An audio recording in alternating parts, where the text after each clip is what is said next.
Muito bem, pessoal. Fechando aqui o ciclo do Enem, tá? 2023, na parte de História, tá bom? Vamos começar com o enunciado. No contexto descrito, as mudanças mencionadas proporcionaram às mulheres a... Vamos lá o texto, hein?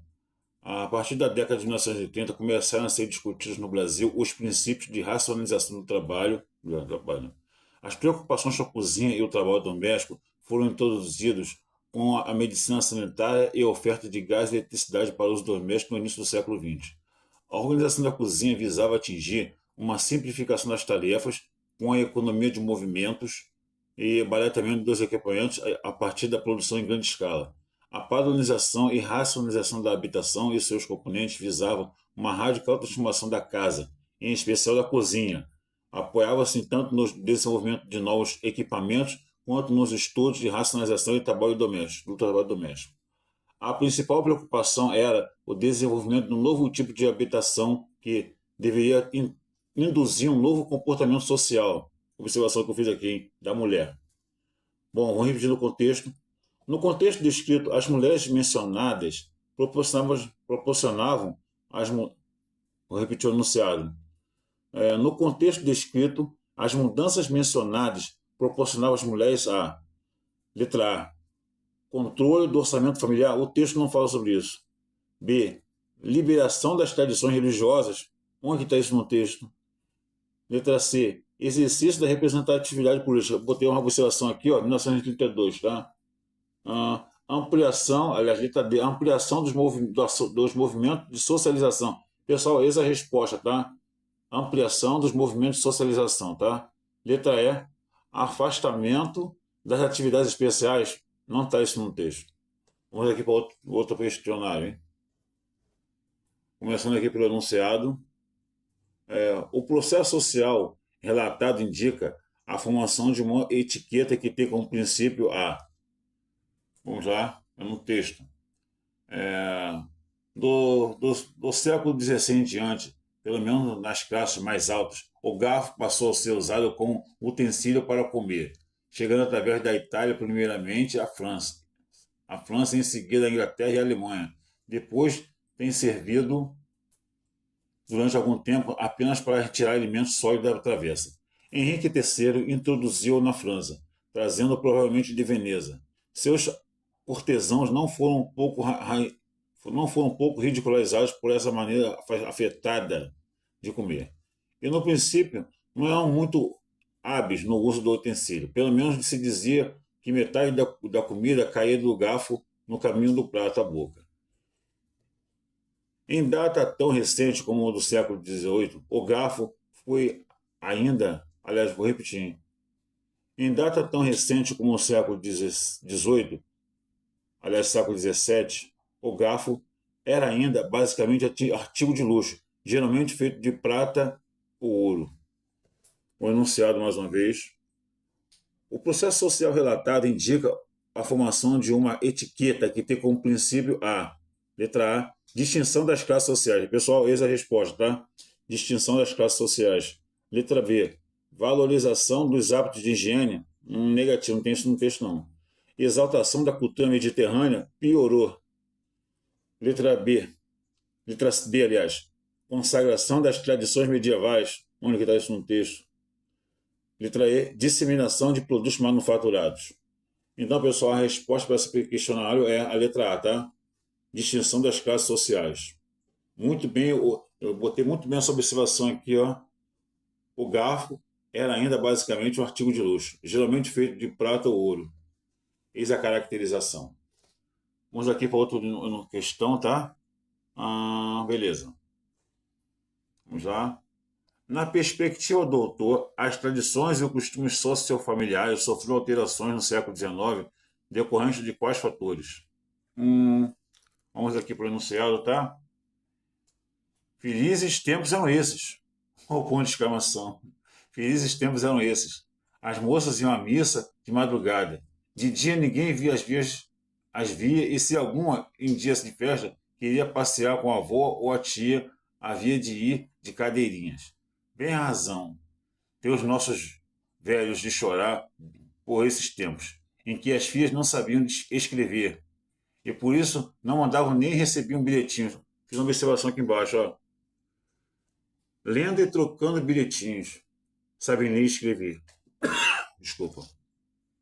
O enunciado. Na perspectiva do autor, as tradições e costumes sociofamiliares sofreram alterações no século XIX, decorrente de quais fatores? Letra A. Hábitos de leitura e mobilidade regional? Não tem isso no texto. Letra B. Circulação de impresso e trânsito religioso? Não. Letra C. Valorização da língua e imigração estrangeira? Onde que tem isso no texto, pessoal? E letra D. Práticas de letramento e transformação cultural. Eis a resposta, tá? E letra E. Flexibilização do ensino e reformismo religioso? Não tem isso no texto. Vamos aqui para outro enunciado, não é isso? Então, a análise dos resultados do processo em questão revela que o governo inglês foi incapaz de garantir seu objetivo de... Vamos aqui o texto, tá? Beleza. Escrito durante a Primeira Guerra Mundial, o seguinte texto faz parte da carta enviada pelo secretário de Exterior britânico, senhor Arthur James Balfour, ao banqueiro Lord, sei lá o que, né? Você fala essa palavra, presidente da Liga Sionista, em 2 de novembro de 1917. A carta ficou conhecida como Declaração Balfour. Então, vamos aqui para o entre aspas, tá bom? Então, o governo de Sua Majestade, leia-se governo britânico, vê com aprovação o estabelecimento na Palestina de um lar nacional para o povo judeu e fará todos os esforços para facilitar o tal objetivo. Nada será feito que possa prejudicar os direitos civis e religiosos das comunidades não judaicas na Palestina. Olha só o que eu escrevi aqui, ó, lindo, no papel, tá? Outras coisas que eu observei aqui, tá? Quebra do Império Otomano, movimento sionista. Só fazer uma observação, uma pequena observação aqui, tá, pessoal? Então, esse lance aí dos judeus durante a Primeira Guerra, tá? Aqui foi lindo no papel. Mas depois da Segunda Guerra Mundial, com o Holocausto, com a humanidade assistindo o que aquilo aconteceu nos campos de concentração, os judeus ganharam grande contemplação mundial para a criação do seu Estado judeu, lá na região, como eles alegam como está na Bíblia. Então, vamos aqui para o enunciado, tá? Fiz essa pequena observação. A análise do resultado do processo em questão revela que o governo inglês foi incapaz de garantir seu objetivo de, letra A, promover o bem-estar social? Não tem isso no texto. Negociar o apoio muçulmano? Sério? Negociar o apoio muçulmano? Olha o que eu escrevi aqui, ó. De cima para baixo. Letra C. Mediar os conflitos territoriais. Pessoal, eis a resposta, tá? E mediar os conflitos territoriais. Letra D. Estimular a cooperação regional? Ponto de interrogação ali, ó. Letra E. Combater os governos autocráticos? Outro ponto de interrogação. Governos autocráticos. Então, pessoal, a resposta certa para essa questão é letra D. Mediar os conflitos territoriais, tá? Vamos aqui para mais uma questãozinha aqui, tá? Beleza? Enunciado. Os atos de competição citados têm suas origens históricas vinculadas ao conceito de... Vamos aqui o lance do paralelo 38. O que lembra do paralelo 38, pessoal? Guerra da Coreia. Que varia de 1950 a 1953, tá? Aliás, esse conflito não teve um acordo de paz, um armistício, né, como se diz, e esse acordo foi assinado entre a China e os Estados Unidos que se envolveu nesse conflito, tá? Em outras palavras, a Guerra da Coreia, em tese, ou na teoria, né, ocorre até hoje. Ou seja, são 70 anos de guerra aberta, mas sem um conflito propriamente dito. Se é que vocês entendem, né? Tipo uma guerra fria sem as vias de fato. Vamos lá. O enunciado aqui. Beleza?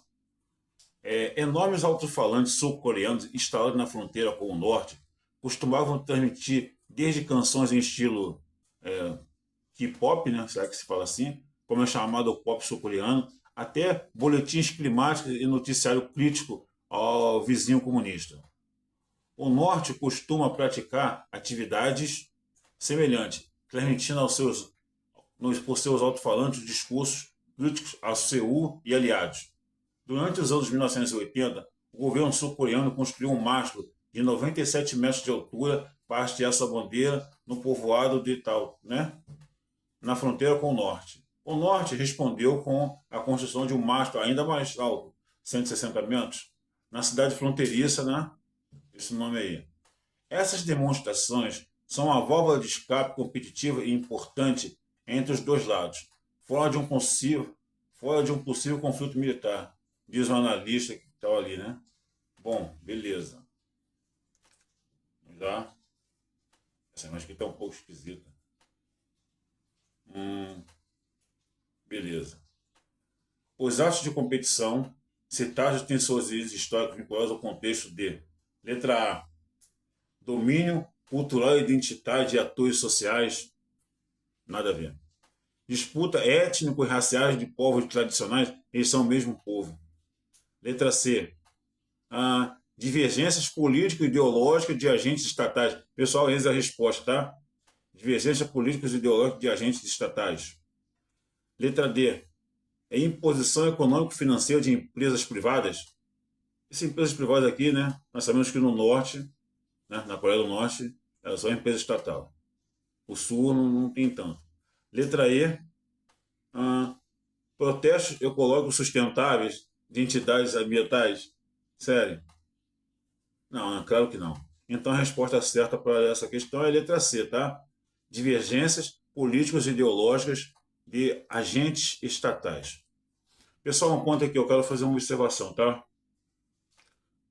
Eu andei sabendo que na Coreia do Sul está tendo um movimento lá de as mulheres tentarem evitar, tipo assim, relacionamento ou gravidez, casamentos em si, né? E tal.